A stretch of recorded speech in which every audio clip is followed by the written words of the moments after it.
하나님 감사합니다. 늦은 저녁 시간이지만 전도를 소원해서 모이는 백성들이 있사오니 하나님께서 보좌의 축복으로 함께 하사 역사하여 주옵소서. 우리 전도 요원들이 가는 곳에 세상을 이길 수 있고 세상을 살릴 수 있는 성령의 역사가 나타나게 하여 주옵시며 현장을 변화시키며 현실을 변화시키는 증거 있는 전도자의 삶이 펼쳐지게 하여 주옵소서. 오늘 밤에 우리가 또다시 하나님의 말씀 속으로 들어갑니다. 귀한 시간을 바쳐서 하나님을 향하오니 하나님, 이번 한 주간과 또 앞으로의 여정 속에서 우리의 삶에 전도가 실현되는 응답이 있게 하옵소서. 예수 그리스도의 이름으로 기도합니다. 아멘. EBS 기초훈련 우리가 같이 말씀을 나누고 있습니다. 오늘은 10강이고요. 복음 전파, 복음 증거의 당위성입니다. 복음 증거, 즉 복음화 운동의 당위성입니다. 왜 복음을 전하지 않을 수 없느냐? 왜 이 복음은 당연히 증거되어야만 하느냐? 여기에 대해서 우리가 답을 내야 되겠죠. 당연, 필연, 절대라는 것은요, 원래 복음에 해당되는 거예요. 내가 당연한 것을 하자, 필요한 것을 하자, 절대적인 것을 하자, 이렇게 해서 내가 하는 게 아닙니다. 복음 자체가 당연한 것이에요. 인간은 복음 안 받으면 죽거든요. 그래서 당연히 인간은 복음이 있어야 돼요. 인간은 복음이 반드시 있어야만 됩니다. 불신자 상태 이길 수 있는 답이 없기 때문에요.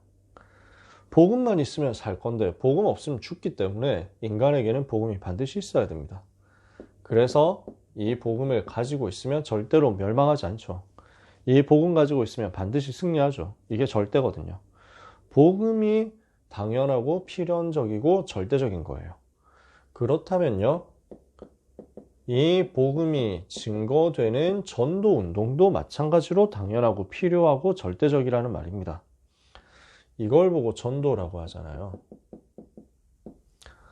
복음이 당연히 모든 사람에게 있어야 되고 복음이 없으면 안 되는 필연적인 이유가 있고 복음으로 반드시 흘러가야만 되고 그리고 복음이 아무도 막을 수 없는 것이 맞다면 하나님은 이 복음을 위하여 이 복음이 전달되고 나타나게 하기 위하여 당연적으로 필연적으로 절대적으로 역사하시게 되어 있다는 것입니다. 그래서 우리가 가지고 있는 복음 아니면 안 되는 이유, 이것은 전도 아니면 안 되는 이유와 같습니다. 전도여야만 하는 거죠. 나에게 복음이 필요한 이유는 현장에 전도가 필요한 이유하고 똑같단 말이에요. 그렇겠죠? 자, 지난주에 반별다락방 하면서 출애굽기 얘기를 창세기 얘기를 하면서 지난주 말고 지지난주네요. 네, 지난주에 한 반도 있겠죠. 1과에서 창세기 얘기하면서 창세기에 있는 게 복음의 필연성, 당연성, 절대성이다. 그 얘기했어요. 뭐가 드러납니까? 출애굽기에서도 마찬가지로 복음의 필연성, 당연성, 절대성 드러나요. 어떻게 된 겁니까? 모든 사람은 지금 애굽에서 노예되어 있습니다. 모든 사람은 창세기 3장에 노예되어 있습니다. 그래서 복음 없으면 안 되는 거예요. 복음이어야만 빠져나올 수 있어요. 그게 필연성이에요. 그래서 나에게 복음이 당연히 있어야만 돼요. 나에게 복음이 있지 않으면 안 돼요. 필연성. 모든 사람에게 복음이 있어야만 돼요. 그래야 불신자 상태에서 빠져나와요. 두 번째, 그리고 이 복음 가진 하나님의 자녀의 여정을 막을 수 없어요. 절대성. 어떻게 이걸 설명할 수 있냐면요, 유 목사님이 이렇게 설명하셨는데 제 마음에 진짜 크게 와닿아졌어요. 이스라엘 백성은 창세기 3장 15절의 언약을 붙잡고 출애굽기 3장 18절의 비밀을 붙잡고 애굽의 400년 노예에서 해방되었다. 그걸 보고 필연이라는 거예요. 노예된 데서 빠져나오려면 양의 피 바르는 수밖에 없는 거예요. 그 필연적인 복음을 붙잡았고 애굽에서 나왔어요. 그리고 세계복음화라는 하나님의 막을 수 없는 계획이 이루어야 되기 때문에 반드시 가나안 땅 도착해야 돼요. 절대성이에요. 이거 갈 수밖에 없어요. 아무도 막을 수 없어요. 근데 오늘 지금 눈앞에 홍해가 있는 거예요. 갈라지는 게 당연한 것입니다. 특별한 믿음으로 대단한 정성으로 기도해서 갈라진 게 아닙니다. 언약이 필연적이고 절대적이기 때문에 이 언약 가진 하나님의 자녀 앞에서 오늘 가로막는 게 있으면 당연히 무너져야 되는 거죠. 당연성. 정말 복음이 필연적으로 창세기 3장 속에 있는 인간, 불신한 상태 속에 있는 인간에게 당연히 반드시 있어야만 되는 것이라면, 그리고 이 복음만 있으면 다 살게 되는 것이라면, 이 복음이 아무도 막을 수 없는 것이라면, 이 복음을 가지고 현장에 전달되는 운동도 필연적으로, 절대적으로, 당연적으로 하나님이 일하시게 되어 있다는 것입니다. 이게 하나님의 계획입니다. 전도 운동에 대한 하나님의 당연하고 필연적이고 절대적인 계획입니다. 오늘 우리는 이거 붙잡아야 되겠습니다. 복음 전파의 당위성입니다. 왜 반드시 복음이 증거되어야만 되느냐라는 거예요. 복음 증거 안 되면 어떠냐? 복음이 없으면 어떻게 되느냐? 인간은 복음 없으면 망하는 거예요. 복음 없으면 살 수가 없는 거예요. 복음 없으면은 절대로 살아남을 수가 없는 거예요. 그래서 베드로전서 1장 9절에 우리에게 무엇을 주셨냐면 영혼 구원이라는 목표를 주셨어요. 믿음의 결국 곧 영혼의 구원을 받음이라. 이게 지금 목표란 말이에요. 영혼 구원을 인간은 반드시 받아야 됩니다. 방법이 뭐냐? 마귀의 손에서 빠져나오는 거거든요. 마귀 권세에서 빠져나오는 거거든요. 근데 인간 스스로는 여기서 못 나오잖아요. 그래서 하나님의 아들 예수 그리스도께서 오셔서 인간을 마귀 손에서 건져내신 거예요. 요한복음 3장 16절. 그래서 요한일서 3장 8절에 하나님의 아들이 나타나신 것은 마귀의 일을 멸하려 하십니다. 요한복음 3장 16절에 하나님이 세상을 이처럼 사랑하사 독생자를 주셨으니 이는 그를 믿는 자마다 멸망하지 않고 영생을 얻게 하려 하십니다. 영혼 구원을 모든 사람 받아야 되는데, 현장에 있는 불쌍한 사람들이 영혼 구원 받아야 되는데, 마귀의 손에서 해방되어야 되는데, 믿기만 하면 구원 받을 건데, 이 복음을 사람들이 못 들어서 죽어간단 말이죠. 그래서 사도행전 1장 8절에 우리 주님이 말씀하신 거예요. 주님의 목표고 주님이 마지막으로 주신 메시지 아닙니까? 오직 성령이 너희에게 임하시면 너희가 권능을 받고 예루살렘과 온 유대와 사마리아와 땅 끝까지 이르러 내 증인이 되리라. 주님의 명령인 거예요. 마태복음 24장 14절에 이 천국 복음이 모든 민족에게 증거되기 위하여 온 세상에 전파되리니 그제야 끝이 오리라. 마태복음 28장 18절에 하늘과 땅의 모든 권세를 내게 주셨으니 그러므로 너희는 가서 19절에 모든 민족으로 제자를 삼아 아버지와 아들과 성령의 이름으로 세례를 줘라. 그리고 마가복음 16장 15절에 너희는 온 천하에 다니며 만민에게 복음을 전파하라. 그래서 이 복음으로만 살 수 있기 때문에 이 복음이 전 세계에 증거되는 것이 주님의 소원이고 주님의 명령인 것입니다. 그래서 복음 전파하지 않을 수 없다는 거예요. 복음의 전파의 당연성이라면 두 번째, 복음 전파의 필요성입니다. 복음 전파가 왜 필요하냐? 로마서 3장 23절에 모든 사람이 죄를 범하였음에 하나님의 영광에 이르지 못하더니 그랬죠. 창세기 3장 1절에서 6절에 모든 사람이 죄를 짓고 하나님을 떠나서 요한복음 8장 44절에 마귀 자녀가 된 것입니다. 너희는 너희 아비 마귀에게서 났으니 너희 아비의 욕심대로 너희도 행하고자 하느니라. 그래서 모든 사람이 이 속에 있는 거예요. 모든 사람이 이 근본 문제, 죄로 인해서 하나님 떠나서 마귀 자녀된 이 근본 문제 상태 속에 있는 거예요. 이 속에 있는 인간에게 행복이 없잖아요.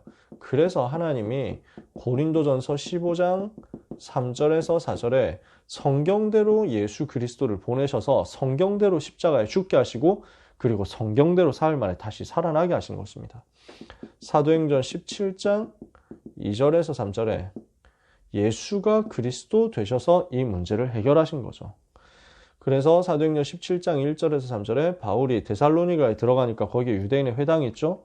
들어가서 새 안식일 동안 성경을 가지고 강론하며 뜻을 풀어 그리스도가 해를 받고 죽은 자 가운데서 다시 살아나야 할 것을 증명하고 이르되 내가 너희에게 전하는 이 예수가 곧 그리스도라.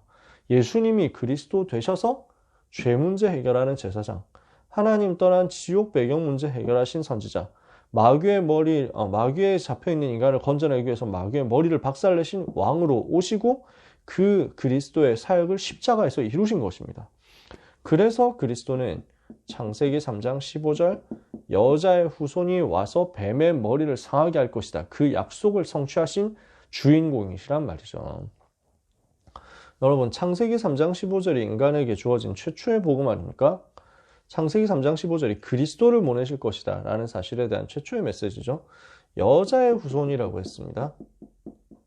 두 가지 의미가 있어요. 반별다락방 하면서 일과에서 이야기를 했던 반도 있고 안 했던 반도 있습니다.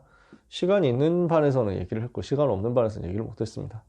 여자의 후손이라고 했습니다. 왜 여자의 후손이냐? 창세기 3장 15절의 언약의 바투는 언약의 흐름은 이사야 7장 14절로 또 이어집니다. 그쵸? 처녀가 잉태하여 아들을 낳을 것이요 그 이름을 임마누엘이라 하리라. 마태복음 1장 18절에서 25절에 그래서 동정녀 마리아에게서 태어나셨다. 왜 그렇죠? 아담의 후손이면 안 되기 때문에. 아담의 후손은 죄 가운데 태어나니까 그 죄 속에서 태어나는 아담의 후손으로 안 되기 때문에 하나님은 동정녀 마리아에게서, 마리아 아니어도 상관없어요. 누구라도 상관없어요.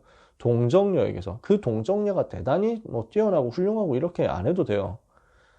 이 부분은 하나님께서 그리스도를 보내시는 통로란 말이에요. 우리 주님이 성자 하나님께서 이 땅에 오시는 길이란 말이에요. 성령으로 잉태되셔서 동정녀에게서 태어나셨다. 왜? 아담의 후손으로는 안 되니까 죄 없이 이 땅에 오시기 위해서 처녀에게서 태어나셔야만 되는 거였죠. 이 의미가 있고요. 두 번째, 성경에서 여자는 무엇을 말하냐면 교회를 상징합니다. 한편 그래서 교회는 신부의 포지션, 그 다음에 그리스도는 신랑의 포지션입니다. 그래서 이 부분을 가지고 설명하는 내용이 성경에 쭉 나와 있습니다. 특히 요한계시록 12장에 보면은 여자가 해산하게 되어서 아파서 부르짖으니까 마귀가 와가지고 공격을 하죠. 아이를 못 낳게 하려고. 근데 결국 하나님이 보호하셔서 여자가 아이를 낳았어요. 그 아이가 누구였냐? 철지팡이로 만국을 다스릴 남자였어요. 그가 하나님 앞 보좌로 올려가게 되었어요. 그 우리 주님이시거든요. 예수님이 이 땅에 오셔서 그 일을 이루셨단 말이에요. 대속을 이루시고 앞으로 세계복음화 되었을 때 재림주로 다시 오실 것을 두고 이제 하늘로 올려주셔서 보좌에 앉으셨죠. 그리고 여자는 여전히 이 땅에 남아 있습니다. 누구를 말하느냐? 교회를 말해요. 그래서 에베소서 5장에서도 남편들아, 아내들아 하면서 얘기를 하는데 나는 이게 사실은 남자, 여자 얘기가 아니라 그리스도와 교회에 대해서 얘기를 하는 것이다. 그래서 성경에서 여자와 남자의 관계 설명하는 성경이 몇 군데 있어요. 호세아서라든지 룻기라든지 아가서라든지. 거기서 뭘 보면 되느냐? 룻이라는 이방 여자가 구원받고 하나님의 자녀가 되고 보아스라는 남자를 통해서 이제 언약의 대를 잇게 되었는데 그 후손 중에 다윗이 태어나고 그 후손 중에 우리 주님이 오시잖아요. 근데 이게 그리스도를 만난 하나님의 자녀를 말하는 것이기도 해요. 바로 우리가 다 룻과 같은 존재란 말이에요. 근데 하나님이 우리에게 은혜를 베푸셔서 보아스 같은 그리스도를 만나게 하셨어요. 그래서 보아스가 우리를 보아스 같은 주님이 룻 같은 우리를 위해서 모든 것을 걸고 내가 이 사람의 기업 물을 자 되겠다 해가지고 기업 물을 권리를 사서 이제 아내로 맞이한단 말이에요. 이런 내용들이 있어요. 이게 지금 시간이 없으니까 더 자세하게 설명을 못 하겠습니다. 요게 지금 내가 그리스도를 만나서 그리스도로 말미암아 그리스도께서 나를 위해서 값을 치르고 구원하신 그 내용을 설명하는 거예요. 그게 룻기거든요. 아가서에서 보잘것없는 슐람미 여인을 그 임금이 찾아가가지고 사랑해서 맞아들이거든요. 이게 엄청난 사랑인데 나같이 부족한 죄인을 주님이 직접 찾아오셔서 구원하신 것을 비유하는 거예요. 상징하는 거죠. 호세아서는 음란한 여자를 부인으로 맞아들였는데 이 음란한 여자가 도망가잖아요. 근데 하나님은 또 들어와서 사랑하라 하거든요. 아, 하나님은 이렇게 우리를 끝까지 용서하시는구나. 그래서 교회는 신부가 되고 아내가 되고 그리스도는 신랑 남편이 되고, 굳이 설명을 하기 위해서 이렇게 모델을 든 겁니다. 반대여도 상관없어요. 만약에 예를 들어서. 근데 설명을 쉽게 하기 위해서 이렇게 얘기를 한 거예요. 여자의 후손이라는 말은 그래서 아담의 후손이 아니다 라는 말도 되고요. 그러면서 여자의 후손이라는 말은 교회의 역사를 통해서 하나님이 그리스도를 보내실 것을 말씀하는 것이기도 해요. 그래서 창세기 3장 15절 전체를 보면 내가 너로 여자와 원수가 되게 하고 여자의 후손도 너의 후손과 원수가 되게 하리니 여자의 후손은 뱀의 머리를 상하게 할 것이요 너는 뱀은 여자의 후손의 발꿈치를 상하게 할 것이니라. 여자와 원수가 되게 한다 그랬거든요. 아니 그러면 남자는 사탄하고 원수가 되면 안 됩니까? 뱀하고 원수가 되면 안 돼요? 여기서 이거 두 번째 걸 이야기하면 이해가 쉬운 거예요. 여자와 원수가 된다는 말은 하나님의 백성, 교회 공동체와 원수가 된다. 그러니까 우리는 마귀하고 싸우는 거죠. 우리가 다 교회 공동체, 그 여자로 상징되는 교회 공동체의 일부이기 때문에. 그래서 요한계시록 19장을 보면 우리가 주님 재림하실 때 다 주님과 함께 주님을 맞이하는데 주님을 맞이하면서 주님과 함께 하게 되는데 그 광경을 혼인잔치로 표현하고요. 주님이 신랑으로 오시고 우리는 그리스도의 신부로서 주님 맞이하게 돼요. 그렇다고 성민이나 내가 드레스를 입어야 되느냐 그런 말은 아니란 말이지. 영적인 의미, 영적인. 자, 창세기 3장 15절을 좀 설명한 겁니다. 시간이 좀 있으니까요. 근데 있는 시간을 다 잡아먹었기 때문에 다시 이제 달려야 되겠습니다. 복음 전파의 절대성입니다. 이 복음 전파는 막을 수 없는 거예요. 반드시 당연히 이루어져야 되고, 이 복음은 반드시 이루어져야 되고, 전도는, 그리고 이 전도는 아무도 막을 수 없다는 거예요. 인간에게 필요한 유일한 것이 마태복음 16장 16절, 주는 그리스도시요 살아계신 하나님의 아들이십니다. 이 그리스도만이 인간에게 유일하게 필요하단 말이에요. 이 그리스도 비밀 가진 자에게 하나님이 모든 복을 쏟아 부으시는 거예요. 그리스도 자체가 최고의 복이니까. 마태복음 16장 17절에 예수님이 베드로가 이 고백한 것을 듣고 바요나 시몬아 네가 복이 있구나. 이를 너에게 알게 하신 이는 혈육이 아니요 하늘에 계신 내 아버지시니라. 그래서 예수님이 그리스도라는 이 사실이 모든 인간에게 필요합니다. 예수님이 그리스도라는 사실을 깨닫는 이것이 최고의 복입니다. 이것을 누가 깨닫게 하십니까? 혈육이 아니라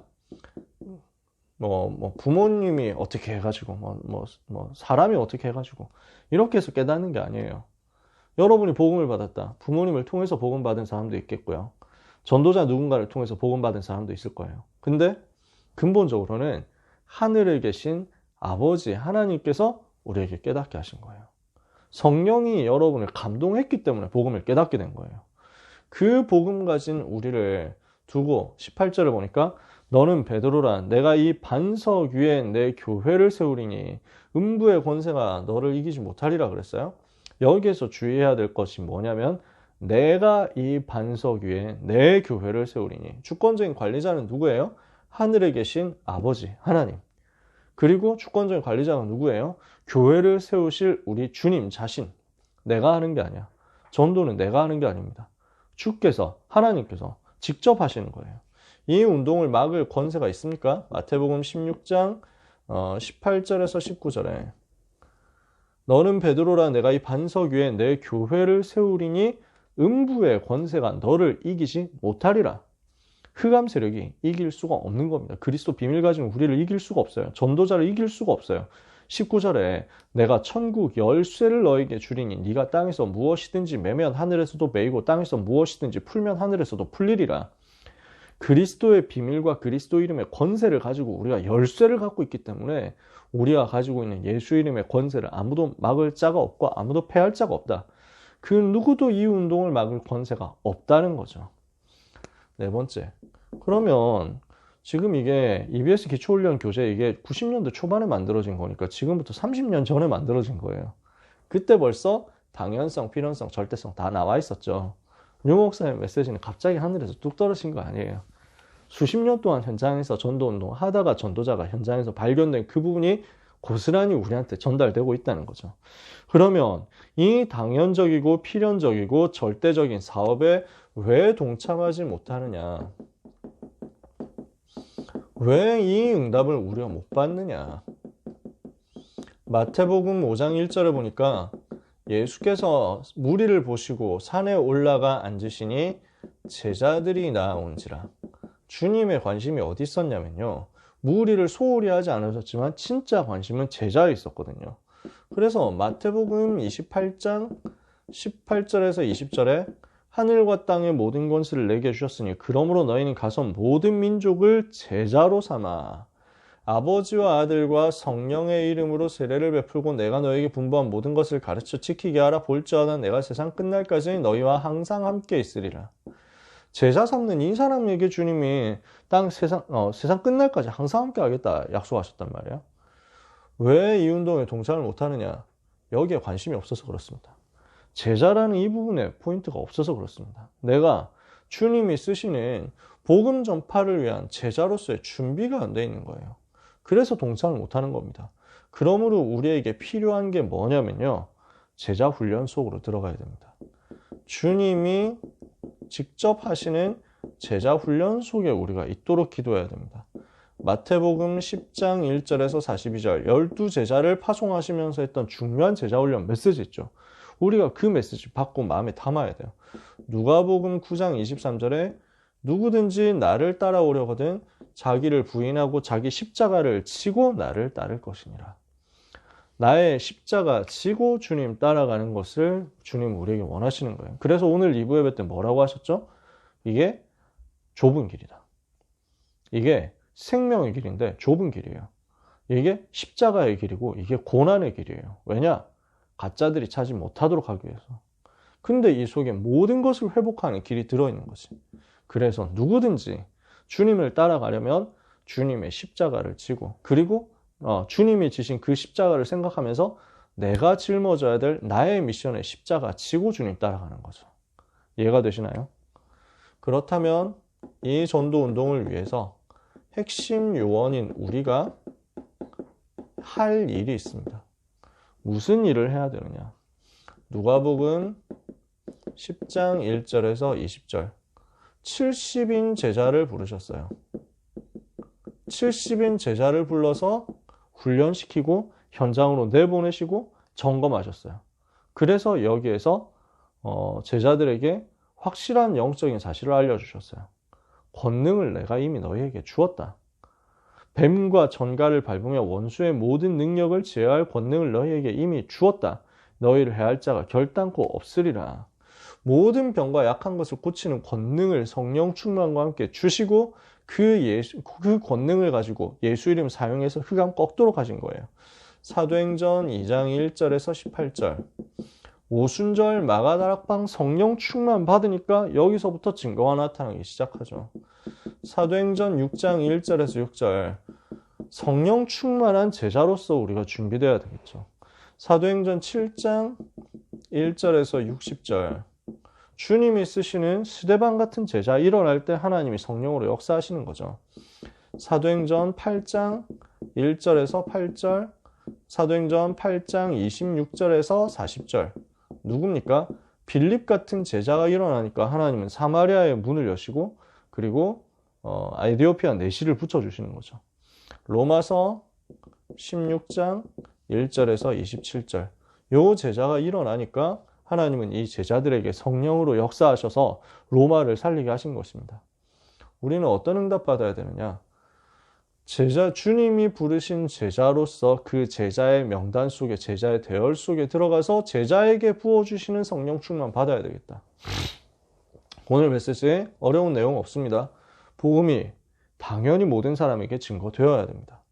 이 복음 없으면 망하기 때문에 오직 이 문제를 해결할 유일한 답인 그리스도가 모든 사람에게 전해져야 됩니다.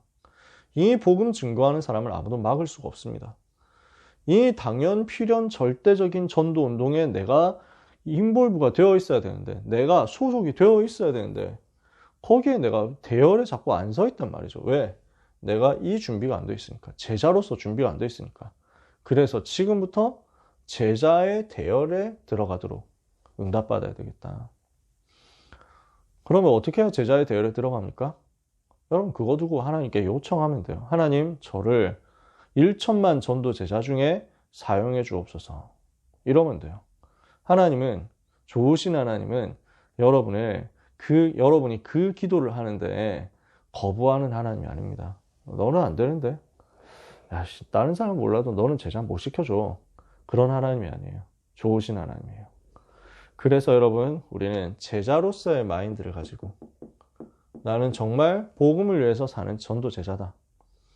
여기에 대한 중심 가지고 전도를 위해서 준비된 제자라는 마음을 가지고 현장에서 쓰임 받아야 되겠습니다. 제자로서 보아야 할 것이 있습니다. 주님이 이것을 보여주신 거예요. 마태복음 1장에서 15장까지가 요거예요. 많은 기적들을 봤습니다. 많은 메시지도 들었습니다. 많은 현장 증거를 봤습니다. 그러고 나서 목표는 뭐냐면 제자가 고백해야 될 것. 마태복음 16장이에요. 주는 그리스도시요 살아계신 하나님의 아들이십니다. 이거 고백하는 거예요. 제자가 깨달아야 할 것이 있습니다. 마태복음 17장 1절에서 8절에 엘리야도 사라지고 모세도 사라지고 오직 예수 외에는 보이지 아니하더라. 오직 예수 아니면 안 되는구나. 그리스도가 오직이어야 되는 이유를 발견해야 돼요. 그게 깨달아져야 되는 거죠. 제자가 확신해야 되는 것이 있습니다. 마태복음 28장 그 모든 문제 해결하신 그리스도, 그분이 세상 끝날까지 나와 항상 함께 계신다. 제자가 기다려야 할 것이 있습니다. 사도행전 1장 8절 성령 충만 임하는 것을 기다리는 겁니다. 그래서 1장 4절에서 8절에 예루살렘을 떠나지 말고 기다려라. 그 성령 충만 받으면 그때부터 권능 받고 증인 되겠죠. 그 제자의 인생입니다. 이 성령 충만 받고 권능 받아서 증인으로 서는 제자의 인생, 달려갈 길 끝날 때까지 쉬지 않고 변하지 않고 그리스도를 위하여. 놀지 말라는 얘기가 아닙니다. 잠도 자지 말라는 얘기가 아닙니다. 나의 달려갈 길과 주 예수께 받은 사명 곧 하나님의 은혜의 복음 증거하는 일을 마치려면은 나의 생명조차도 조금도 귀한 것을 여기지 아니하노라. 이게 우리의 인생이란 말이에요. 제자의 누림입니다. 갈라디아서 2장 20절이 우리 제자로서의 누림이에요. 나는 죽었고 그리스도가 내 안에 살기 때문에 나는 나 중심 될 게 없어요. 내 주장도 없어요. 내 고집도 없어요. 내 생각도 없어요. 주님만 딱 따라가는 거예요. 그러면 우리 인생에 열매가 남습니다. 우리 인생 마칠 때 제자로서의 결론이 나옵니다. 디모데후서 2장 2절에 내 이후에 내 삶이 마쳤을 때 나 이후에 또 다른 제자가 세워져 있게 되는 거죠. 네가 내 많은 증인 앞에서 내게 들은 바를 또 다른 충성된 사람들에게 부탁하라. 그들이 또 다른 사람들을 가르칠 수 있으리라. 주님이 내게 주신 이 복음이 나를 통해서 다른 사람에게 전달되고 그 복음이 또 다른 다음 사람들에게 전달되는 제자운동의 역사, 우리에게 일어나지게 되겠죠. 복음이 증거되어야 되는 당연성, 필연성, 절대성 붙잡고 제자의 길에 서게 되는 우리 모두가 되기를 예수님의 이름으로 축복합니다. 기도하겠습니다. 하나님 감사합니다. 복음 전파에 당위성, 필연성, 절대성을 우리에게 주신 하나님께 감사드립니다. 복음이 모든 사람에게 있어야 되게 당연한 전도 운동을 하게 하시고 복음이 반드시 모든 사람에게 있어야 하기에 필연적인 전도 운동을 하게 하여 주옵시며 복음을 아무도 막을 자 없게 절대적인 전도 운동을 할 수 있게 하여 주옵소서. 이 일에 쓰임받는 제자 되기를 원합니다. 자기를 부인하고 자기 십자가 지고 그리스도 따라가는 제자의 삶 속에서 좁은 길로 갔는데 하나님께서 모든 것 책임지시는 역사를 생명의 길을 누리는 역사를 한 주간과 평생에 응답받게 하여 주옵소서. 예수 그리스도의 이름으로 기도합니다.